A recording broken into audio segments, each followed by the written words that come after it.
오늘날 학교 교육, 이 청소년 교육을 보면은 대한민국의 미래가 보입니다. 안타까운 것은 대한민국의 미래를 책임질 학교 교육, 청소년 교육이 막장 드라마를 보는 듯합니다. 학생 인권 조례는 학생들의 권리만 있고 의무가 없는 마치 흉기와도 같습니다.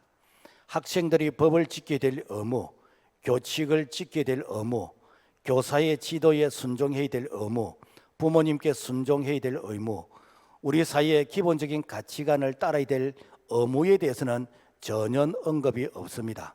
그리고는 학생들의 권리 주장만 강조하고 있습니다. 예를 들어서 수업 시간에 자는 학생을 깨우면은 학생 휴식급 인권 침해 사범으로 고발을 당하게 됩니다. 선생님이 떠드는 학생들에게 큰 소리로 야단을 치면은 언어 폭력으로 고발을 당합니다. 선생님이 학생을 칭찬하기 위해서 머리를 쓰다듬다든지 어깨를 툭 치면은 성폭력으로 고발을 당합니다. 일단 고발을 당하면은 선생님은 피의자 신분으로 경찰서에서 치조를 받게 되어집니다. 이것이 오늘날 학생 인권 조례의 현주소입니다. 실제로 이런 일들이 많이 있었습니다.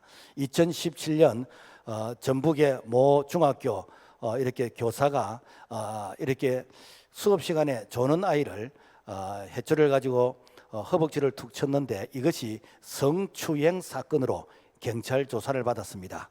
경찰은 조사해 본 결과 추행의 의도가 없었고, 그리고 내사 종결로 끝냈고, 그리고 이게 선생님을 고발했던 그 여학생이나 학부모도 처벌을 원하지 않는다고 했는데, 이 전북 교육청에서 직권 조사를 강행하면서 교사는 엄청난 수치와 모욕감을 견디지 못해서 결국에 극단적인 그런 선택을 했습니다.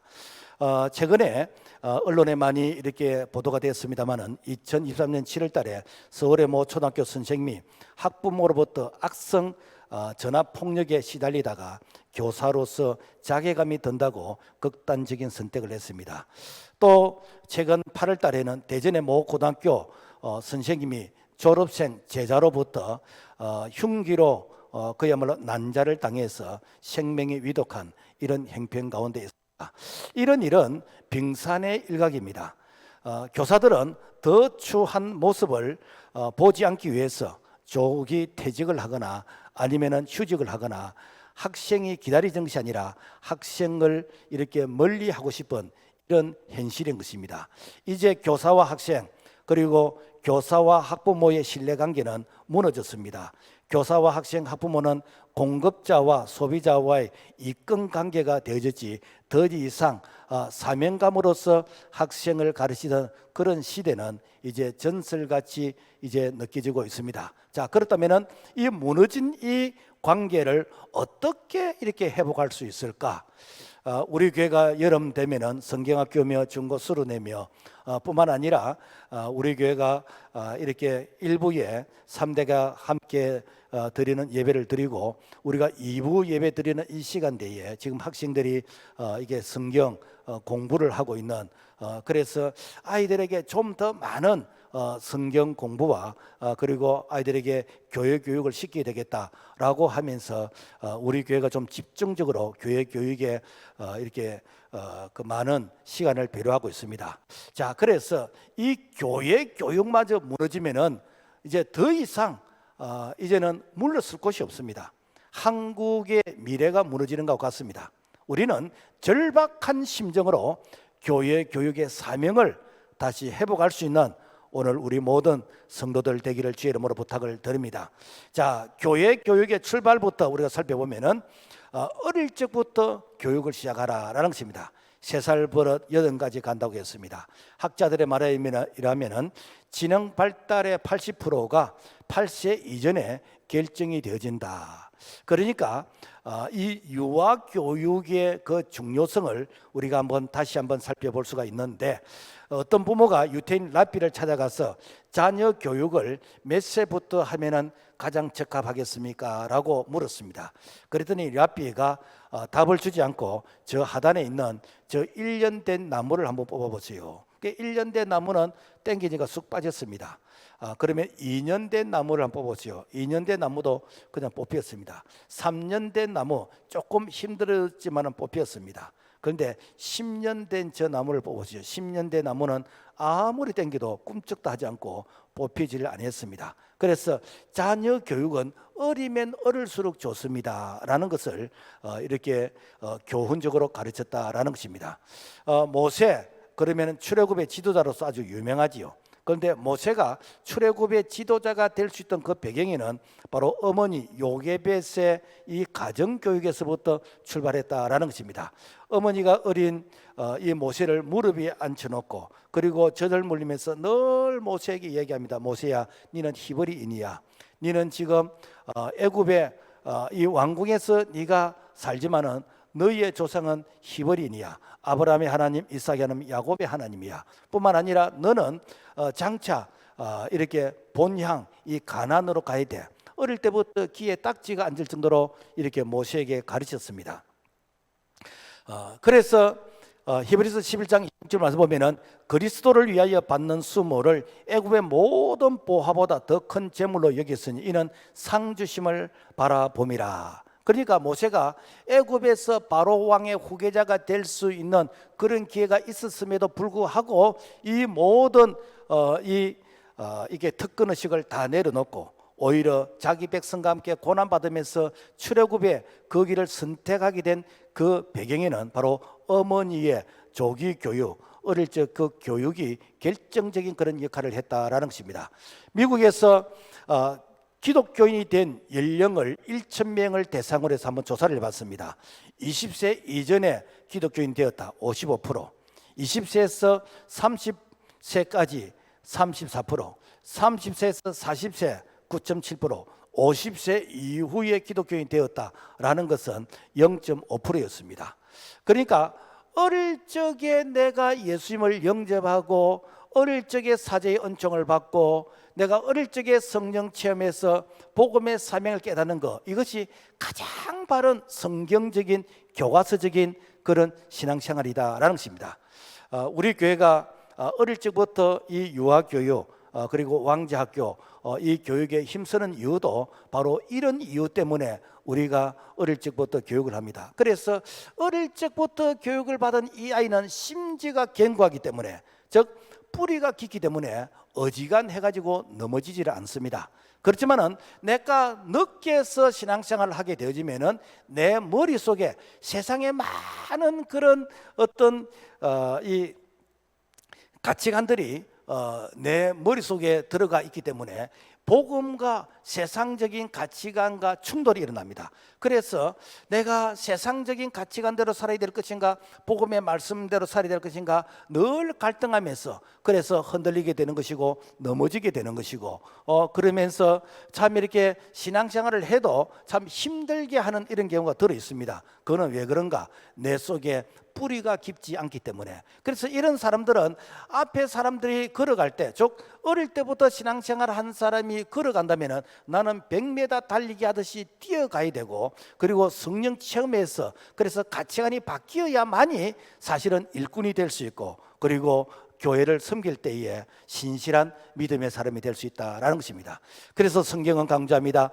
잠언 22장 6절 마땅히 행할 길을 아이에게 가르치라. 그리하면 늙어도 그것을 떠나지 아니하리라. 그래서 3살부터 8까지 가도록 하기 위해서는 어릴 적부터 이렇게 신앙교육을 철저히 시켜야 된다라는 것이 바로 성경의 가르침인 것입니다. 그 다음에는 가정에서부터 교육을 시작하라는 것이죠. 성경은 이 자녀 교육의 1차적인 책임이 가정이고 바로 부모 책임이다라는 것입니다. 신명기 6장 1절에서부터 말씀 보면은 오늘 내가 너에게 명하는 이 말씀을 너는 마음에 새기고 너 자녀에게 부지런히 가르치며 집에 앉았을 때든지 그러면서 이 말씀을 강론할 것이며, 그래서 교회는 부모가 자녀를 바르게 기독교 교육을 할 수 있도록 건면하고 그리고 지도하는 것이 교회입니다. 그런데 일반적인 부모님들은 일주일에 한 번 내 자녀를 교회에 보내면은 이 자녀가 신앙 교육이 바르게 쓸 것이라고 이렇게 기대를 가지는데, 이것은 마치 내가 일주일에 한 번 학교 보내면은 이 아이가 공부 잘할 것이라고 생각하고는 이렇게 기대하고 똑같습니다. 이거는 불가능한 것입니다. 그래서 내 자녀에게 전에는 주일 학교였다면 이제는 교회 학교, 그래서 이 교회 학교 개념으로서, 그래서 일주일 내내 이 아이들이 가정에서든지 학교에서든지 이렇게 하나님의 말씀을 배우는 이러한 이 토대로 가야 된다라는 것입니다. 그래서 대한민국의 위기는 바로 교육의 위기입니다. 그 교육 가운데서 우리가 기독교 교육, 교회 교육을 소홀히 하게 되지면은 여호와를 알지 못하는 세대가 일어나게 되지는, 실제로 이렇게 될까 참 두려운 마음이 들게 됩니다. 2035년이 되어지면은 통계적으로 주일학교가 없어집니다. 급속도로 지금 현재 이 다음 세대가 무너지고 있습니다. 이 무너지는 속도가 더 빨라진 것은 코로나 3년이 훨씬 더 이 시기를 앞당겼습니다. 실제로 우리가 지금 현재 중고등학교 학교에 가서 이렇게 기도하면서 내가 이렇게 기독교인이다, 크리스찬이라는 것을 친구들에게 떳떳하게 알리면서 밥을 먹는 아이들은 2 내지 3%밖에 안 됩니다. 우리가 성교학적으로 4% 미만이 되어지면은 바로 미전도 종족으로서 전도의 대상이 됩니다. 우리가 아프리카나 동남아에 가서 우리가 선교하는 것도 중요하지만 이제는 우리 다음 세대 이 청소년들이 이제는 선교의 대상이 되어져서, 어쩌면은 외국에서 동남아나 아프리카에서 우리 청소년들을 위해서 이제 선교사가 와야 될 이런 형편이 오늘날 우리 청소년들의 복음의 현주소이다라는 것입니다. 그래서 오늘 그리스도인들이 자녀에게 물릴 수 있는 최고의 유산이 무엇인가? 부모의 신앙입니다. 자녀에게 어릴 때부터, 이 자녀가 어릴 때부터 제자 훈련을 통해서 그래서 잘 교육되어지고 훈련되어져서, 그래서 세상의 이 타락한 가치 문화에서 흔들리지 않고 그 세상 문화에 내가 오염되지 않는, 그러면서 세상을 변화시킬 수 있는 이런 부분에서 이렇게 참 어린이 제자로서 자라는 거, 이거 최고의 유산이고 부모가 물려주시는 선물인 것입니다. 그래서 이 자녀는 어릴 때부터 그야말로 이렇게 부모님을 통해서 이 영향을 받게 되는데, 그래서 아이들이 제일 자기를 많이 보는, 자기와 많이 시간을 보내는 그 자를 통해서 영향을 받습니다. 그 자가 누구겠습니까? 부모님이잖아요. 그래서 부모님이 이렇게 믿음의 생활을 하는 걸 자녀가 그대로 보는 것입니다.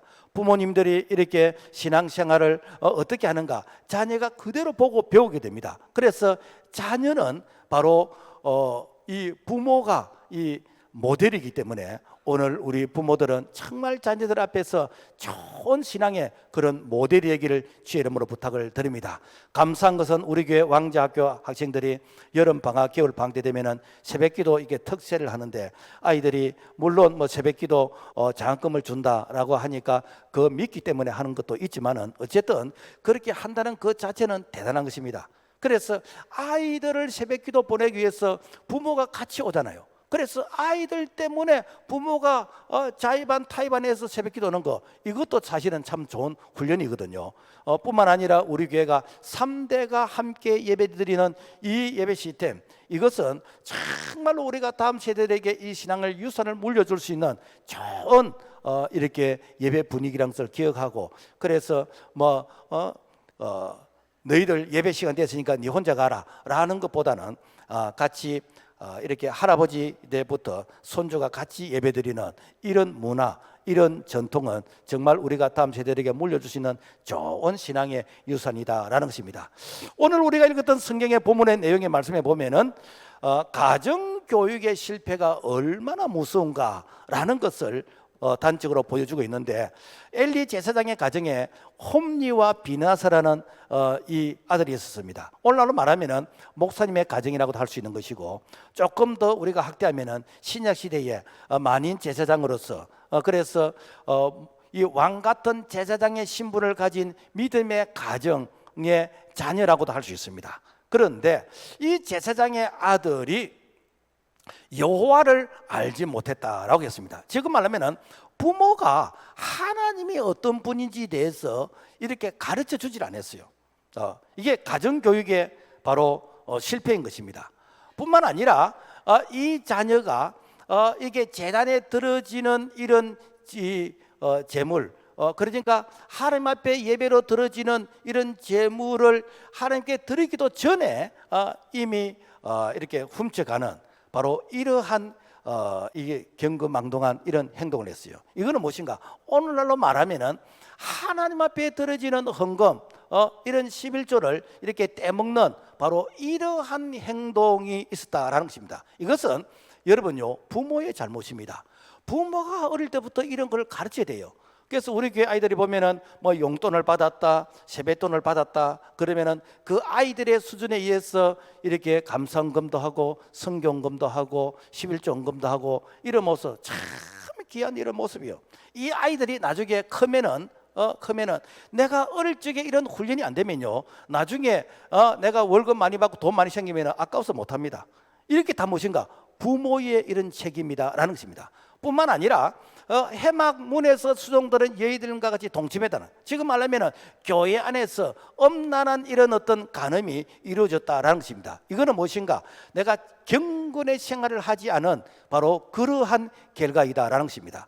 그 결과로 인해서 이스라엘과 블레셋과의 전쟁에서 하나님께서 그 이스라엘 하나님의 말씀에 불순종했던 그들을 향해서 하나님께 징계하셨는데, 그래서 일반적으로 법계를 앞세우고 전쟁하러 나가면 이긴다라는 그런 이 상식이 이제는 무시할 만큼 법계를 빼앗기게 되는 것이고, 그리고 그 홈리와 비나서 두 아들이 죽게 되는 것이고, 그 두 아들이 죽었다는 그 소식을 들은 엘리 제사장은 의자에서 넘어져서 목이 부러져 죽게 되는 것이고, 그러면서 그야말로 그 가정이 폭삭망하게 되지는 이런 현실이 생겼습니다. 왜 그렇지요? 가정 신앙 교육의 실패가 한 가정이 망하게 되었다라는 것입니다. 오늘날로 말하면은 우리가 교회에서 이렇게 직분자의 가정, 이렇게 우리 성도들의 이런 가정에서 이렇게 주일날 그래 너희들 월요일 시험 치지, 그러니까 도서관에 가서 공부해라, 너희들 이렇게 좋은 대학 가기 위해서는 열심히 공부해야지, 대학 가고 나서 신앙생활을 해도 된다라고 하면서 신앙교육을 소홀히 시키는 그런 모습하고 다를 바가 무엇이 있겠습니까? 여러분요, 우선은 내가 월요일 시험 치니까 내가 주일 예배 안 드리고 열심히 공부해서 점수 조금 더 받을 수 있고, 어쩌면 수능 조금 더 받을 수가 있습니다. 이것은 여러분요, 그야말로 하나님이 주시는 축복보다는 내가 인간적인 노력에 의해서 내가 복을 받고자 하는 지극히 자연 은총이고 인본주의의 그런 사고인데, 절대로 하나님께서 이런 자녀를 하나님께서 축복하지 않습니다. 자, 그렇다면은 똑같은 시대를 살았는데 하나님 앞에 크게 쓰임받은 자가 있습니다. 누군가? 사무엘의 가정인 것입니다. 이 사무엘은 이 제사장의 가정에서 어머니 한나가 기도하여서 낳은 아들입니다. 그래서 이 사무엘은 젖을 때기까지 약 한 3년 동안 집안에서 부모의 기도를 이렇게 배우면서 자랐고, 그리고 나중에 이제 성전에 들어졌는데, 이 성전에서도 어릴 때부터 예배를 배우며 기도하면서 성전에서 잠을 자는 어릴 적 신앙교육을 철저하게 받은 자가 사무엘입니다. 그래서 사무엘상 3장 19절의 말씀 보면은 사무엘이 자라매 여호와께서 그와 함께 계셔서 그의 말이 하나도 땅에 떨어지지 않게 하시니, 일반적으로 말씀을 들으면 한 귀로 듣고 한 귀로 흘러버리는, 말씀을 듣는 척하면서 실제로는 하나도 안 듣는 이런 어떤 모습이라면은, 이 사무엘은 마른 스펀지처럼 하나님의 말씀을 그대로 다 흡수하는 거예요. 이게 바로 사무엘이 어릴 적부터 이 신앙의 토양, 이 마음의 이 토양이 좋은 옥토처럼 이렇게 다듬어졌다는 것입니다. 그래서 이 사무엘은 성전에서 잠을 자는데 3번이나 하나님의 음성을 들었습니다.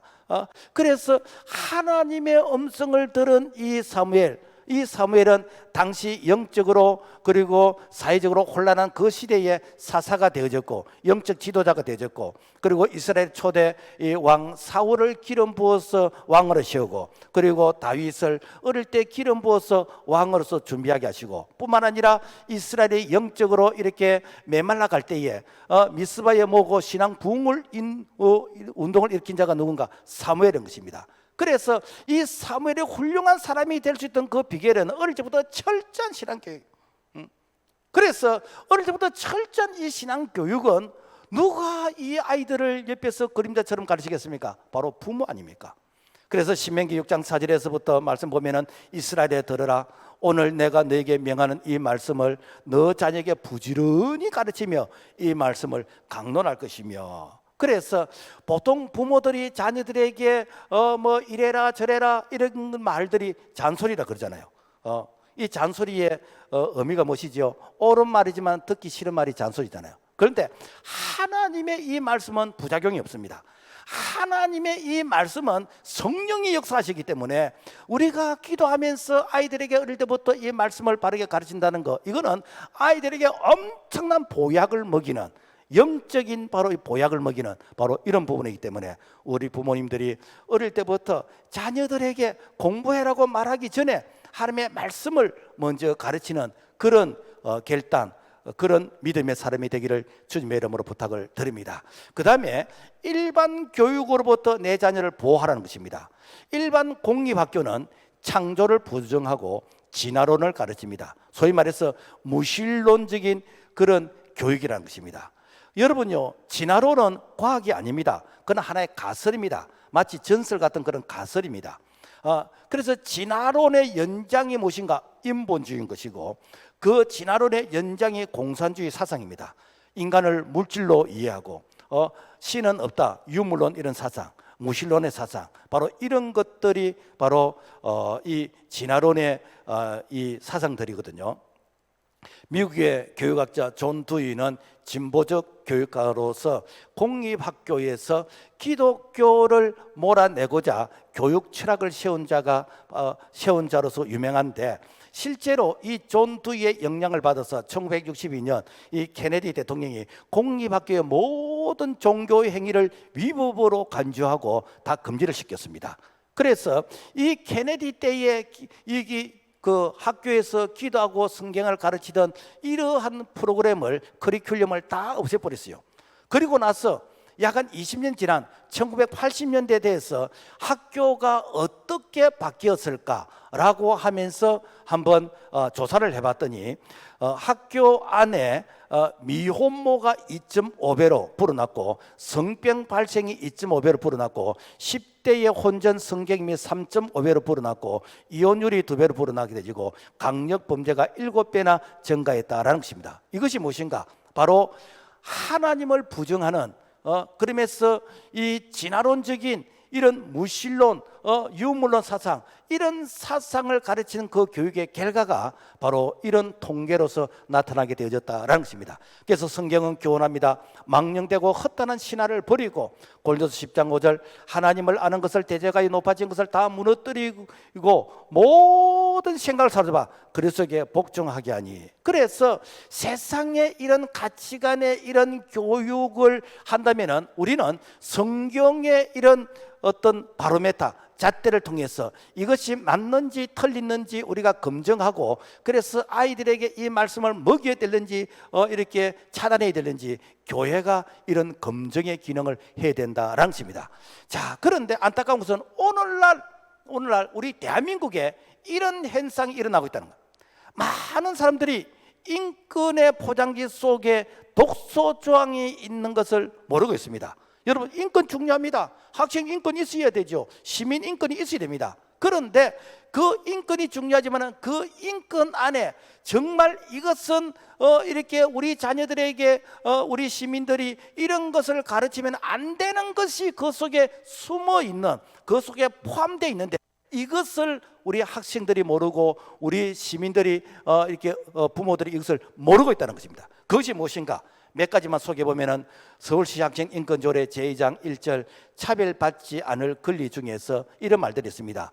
가족 형태, 정치적 의견, 성적 지향, 그리고 성별 정체성, 성소수자, 이런 말들이 있습니다.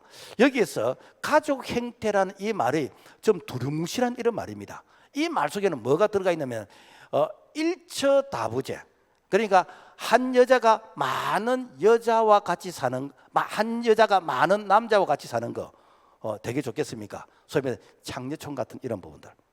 그리고 일부 다처제, 한 남자가 많은 여자와 같이 사는 거, 마치 이슬람 같은 이런 부분들. 그리고 다부 다처, 집단 결혼 생활하는 이런 부분들. 그런 게 어디 있을까? 실제 그런 부분이 있습니다. 그리고 성소수자, 동성애자, 이런 것이 잘못됐다고 가정에서 가르치고 교회에서 가르치고 아이들에게 이런 것을 가르치면은 이것은 해모성 교육이기 때문에 이런 가르침을 하면 안 된다라고 하는 것이 이게 인권조례 아닙니까? 여러분, 부모가 자녀에게 이런 것을 이런 것이 잘못됐다고 해야 되지 않습니까? 이런 것이 그래서 좋은 것이니까 앞으로 니는 크면은 그래서 일처 다부제로 한 여자가 여러 남자하고 같이 살고 이렇게 한 남자가 여러 여자와 같이 살고 이 결혼을 해도 집단 이렇게 혼음을 하고 그리고 남자가 남자끼리 여자가 여자끼리 결혼이 된다고 어느 부모가 이걸 가르치겠습니까? 그런데 이런 것을 잘못했다고 하면 안 된다는 것이에요, 이게. 그것뿐만입니까? 성소수자, 동성애자에 대한 이 동성애자에 대한 이 보호와 배려는 명확하게 규정하고 있는데 절대 다수에 대한 피해에 대해서는 이런 말에서 전혀 언급이 없습니다. 그래서 우리나라의 에이즈 이게 전문 병원 그 원장님의 말에 의하면은 에이즈는 약 한 100%가 성관계에서 전염이 되어진다.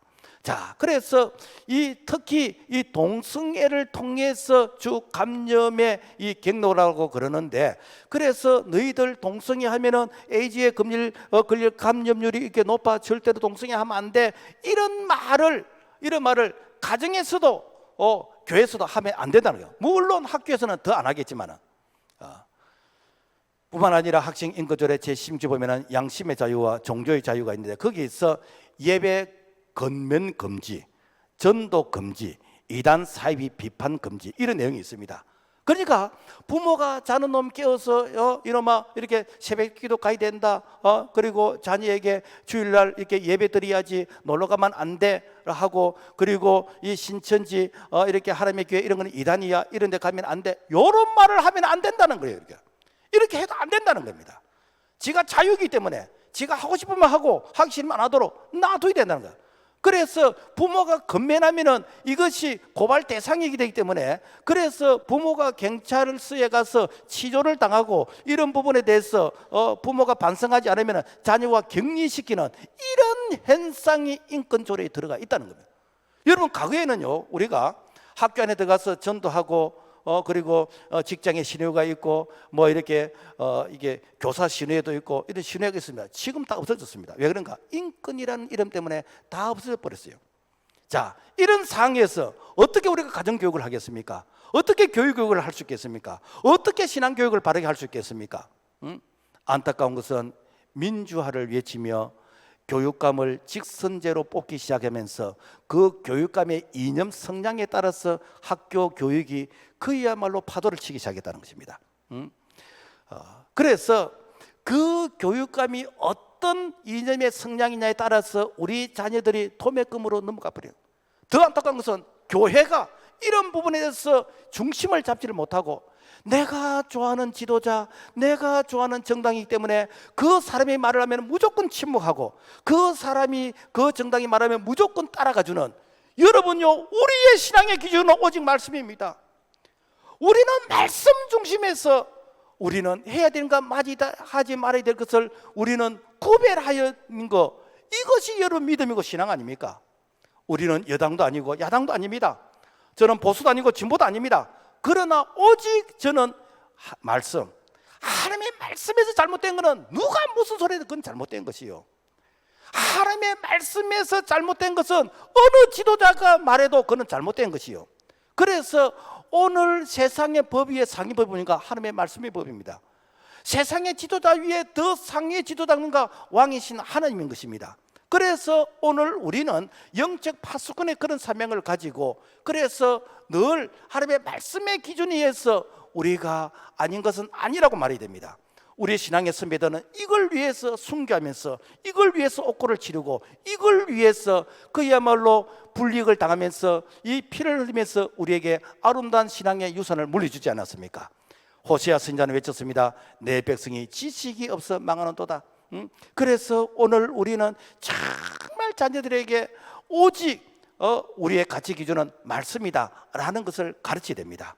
성경이 말하는 인권은 모든 사람이 누리는 보편적이고 그리고 천부적인 인권입니다. 그래서 인권 조례는 그야말로 모든 사람들이 다 공감하는 그런 인권이 되어야 되기 때문에, 그래서 많은 연구가 필요하고 토론이 필요하고 국민적 합의 과정을 거쳐서, 그래서 어느 누구도 이렇게 절대 피해를 입지 않는 이런 가운데서 만들어지는데, 어떤 좌파 성향, 어떤 이념 성향을 가진 사람들이 자기들의 어떤 소수를 보호하기 위해서 절대 다수가 피해를 입는 이런 인권을 만들어서, 그래서 반헌법적이고 반법률적인 이러한 조례가 오늘날 우리 주변에 시행되고 있다라는 것입니다. 그래서 이렇게 하면 분명히 부딪힙니다. 학부모들과 부딪히게 되는 것이고, 특히 기독교와 부딪히게 됩니다. 그 부딪히는 걸 알면서 이렇게 하거든요. 그 이유는 이렇게 뿌리를 깊게 들어가면은 문화 막시즘이라는 그 이념이 그 배후에 있습니다. 결국에는 무엇인가? 기독교를 파괴하려고 하는, 기독교를 이렇게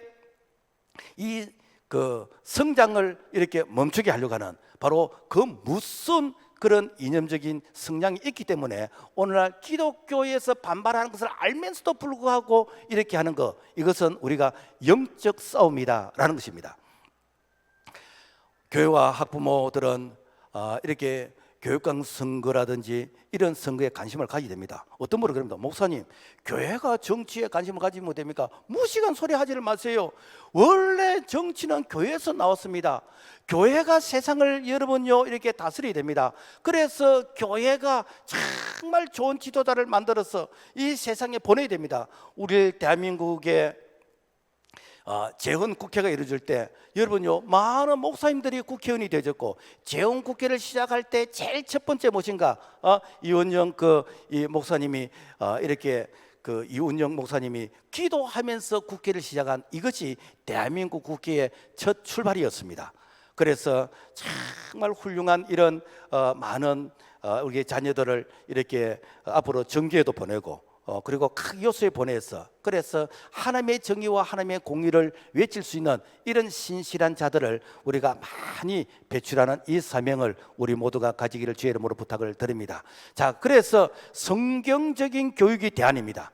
성경적 가치관을 가지게 됩니다. 로마서 12장 2절, 너희는 이 세대를 본받지 말고 오직 마음을 새롭게 함으로 변화를 받아 하나님의 선하시고 기뻐하시고 온전한 뜻이 무엇인지 분별을 하도록 하라. 인본주의 상담가들은 행동의 변화가 마음의 변화를 가져오기 때문에 그 행동의 변화에 영향을 주는, 사람도 바꾸고 환경도 바꾸고 여러 가지 바꾸면 마음의 변화도 온다라고 주장합니다. 그런데 성경은 마음의 변화가 행동의 변화를 가져온다라고 이렇게 가르치고 있습니다. 영화 배우였던 남궁원 장로의 아들 홍종욱 씨, 그분이 미국 하버드 대학을 우수한 성적으로 입학을 했고, 졸업할 때도 세계 큰 상을 받으면서 아주 우수한 이렇게 성적으로 졸업하게 되었습니다.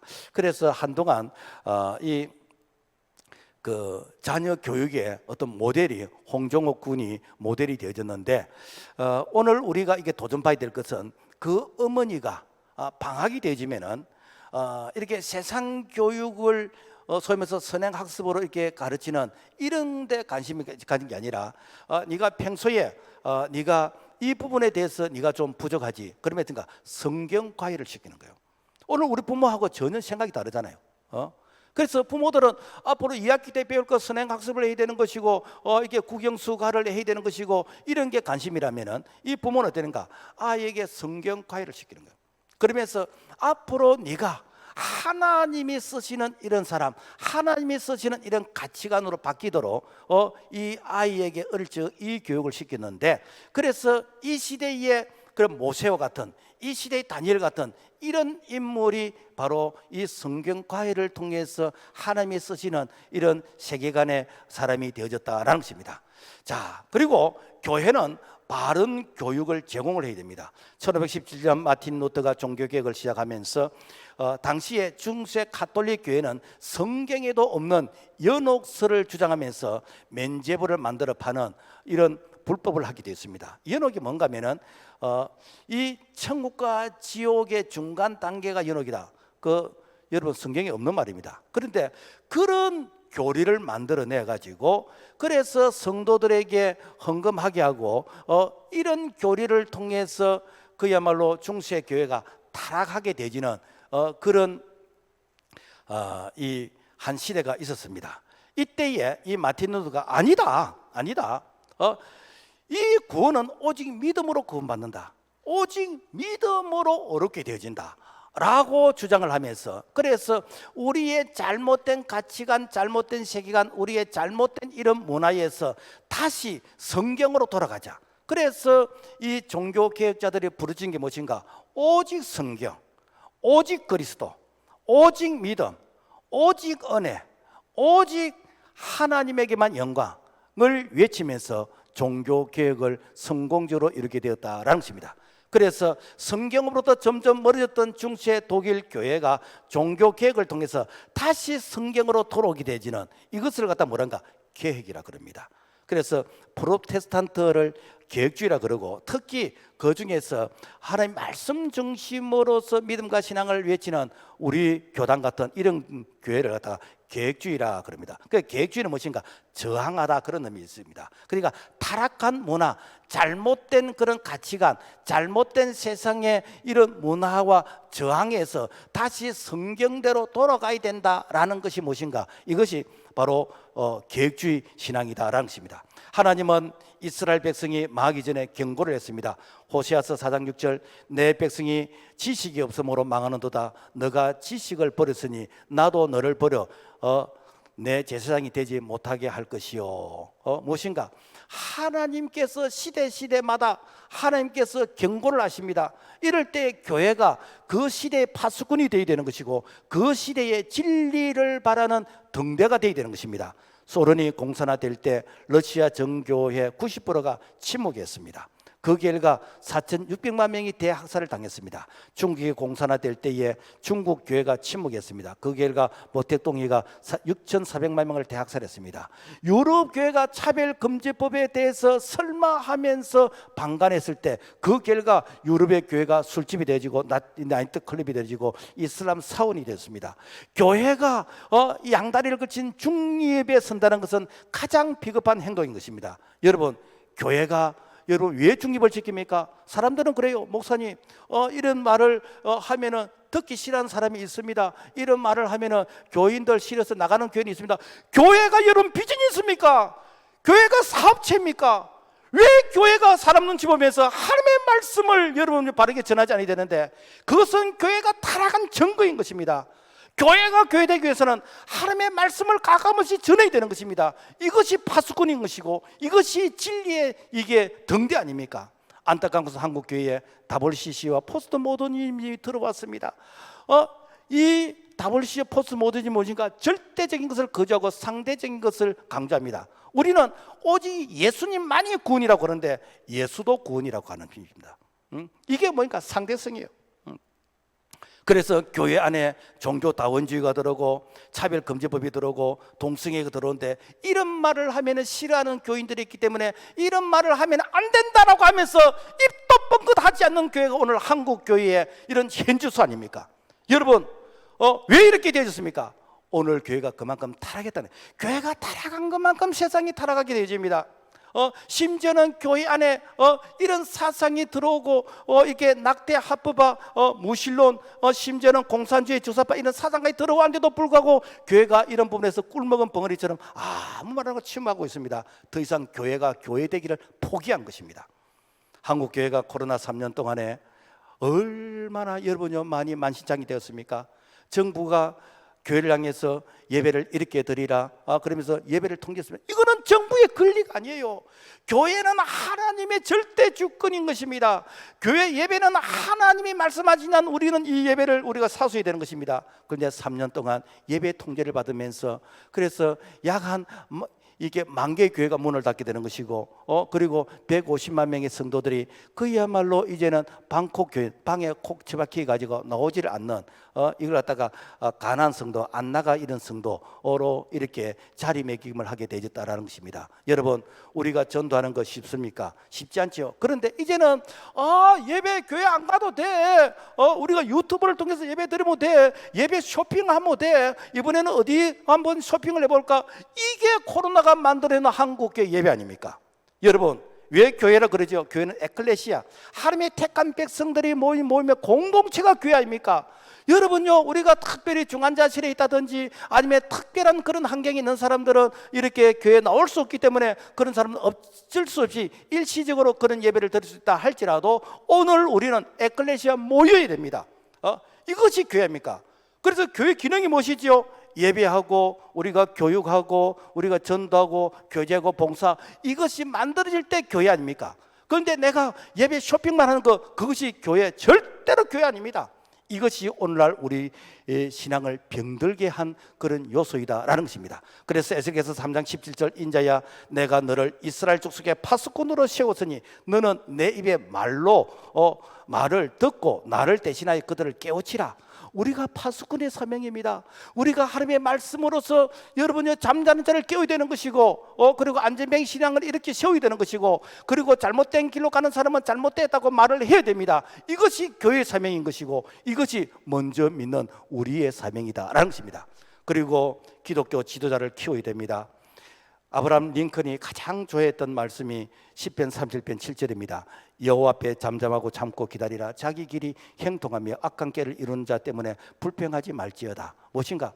아브라함 링컨은 그야말로 실패를 반복하면서 7,008기의 그런 실패 가운데서 일어서게 되었는데, 그래서 아브라함 링컨은 이 잠잠하고 참고 기다린다는 것은 세워라 내워라 하면서 그야말로 손 놓고 기다리는 그게 아니고, 실패할 때마다 내가 무엇 때문에 실패했지 다시 실패를 진단하고, 그러면서 성공을 위해서 준비하고 그 준비했더니 때가 되니까 하나님께서 아브라함을, 링컨을 이렇게 미국에서 가장 존경받는 16대 대통령으로 세워주셨는데, 이 16대 대통령이 되기까지는 그 아브라함 링컨의 철저한 준비와 기다림이 있었다라는 것입니다. 여러분, 성경에 보면 하나님께서 쓰임받는 사람들의 공통적 특징이 다 그들이 준비했다는 것입니다. 여러분, 노아는 홍수 심판을 위해서 120년 동안 방주를 지으면서 준비를 했습니다. 그리고 아브라함은 믿음의 이 조상이 되기까지 하나님께서 이제야 네가 나를 사랑한다라고 하면서 하나님으로부터 믿음의 사람이라고 인정받기까지는 제가 계산해 보니까 62년 걸리더라고요. 75세에 갈대우에서 부름을 받아서 100세에 이삭을 얻었고, 그리고 이삭이 번제로 드려진 나이가 37세였거든요. 그러니까 그 아브라함이 하나님으로부터 믿음의 사람이야 라고 인정을 받는데, 여러분요, 한갑이 지난 62년이 걸렸다는 겁니다. 야곱도 이스라엘은 이름으로서 믿음의 사람이 되기까지 20년이 걸렸고, 요셉은 13년이 걸려서 국무총리가 되었고, 모세는 왕국에서 40년, 미디안 강에 40년, 80년 준비해서 40년의 지도자로 쓰임받게 되었고, 여호수아는 모세의 그림자에서 가려진 가운데서 40년 동안 준비해서 가나안 땅의 지도자로 쓰임받게 되고, 다윗도 어릴 적 양치기 때 기름 부음을 받아서 30세의 왕이 될 때까지 철저하게 준비된 가운데서 이렇게 쓰임받게 되어졌다는 것입니다. 그런데 준비되지 않고 쓰임받은 자가 있습니다. 누굽니까? 사울 왕이요. 사울은 준비되질 않았어요.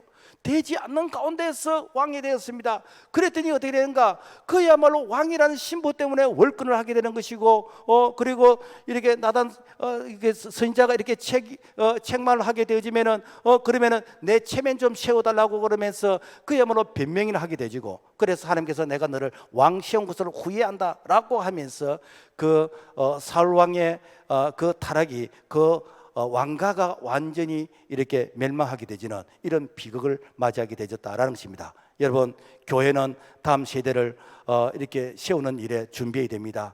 이 시대에 정말 타락한 세상으로부터 영적 출애굽을 만들어내는 그런 모세와 같은 그런 지도자, 이 시대에 우리가 만들어내야 됩니다. 뿐만 아니라 영적, 정치적, 사회적으로 존경받는 그런 지도자, 정말 이분이 말을 하면은 사람들이 다 이렇게 존경하고 수긍할 수 있는 이 시대의 사무엘 같은 자를 만들어내고, 세상과 타협하지 않고 오직 하나님의 정의와 공의를 외칠 수 있는 이 시대의 다니엘 같은 사람을 만들어내고, 이 시대의 민족을 위기로부터 구원할 수 있는 요셉 같은 인자를 만들어내고, 이 일을 위해서 교회가 해야 됩니다. 그래서 교회가 프로그램의 교육을 하는 것이 아니라 이 아이들을 보면서 장차 이 아이가 어떤 인물로 이렇게 만들어질 것인가, 우리가 미래의 소망을 바라보면서 우리가 교회 교육을, 그리고 가정 교육을 우리가 해야 되겠다라는 것입니다. 교회도 마찬가지입니다.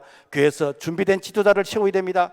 준비되지 않는 자에게 이렇게 직분을 주고 부장을 주고 이런 중자를 주게 되지면은, 그 하나님은 이 날개를 통해서 비상하라고 주는데 이 날개가 무거워서 추락하게 되어지는, 그래서 이 직분이 무거운 짐이 되어서, 그래서 기도가 짐이 되고 예배가 짐이 되고 헌신이 짐이 되어지고 전도가 짐이 되고 봉사가 짐이 되어지고, 그래서 직분이 짐이 되어서 추락하게 되지는, 이것은 준비되지 않기 때문입니다.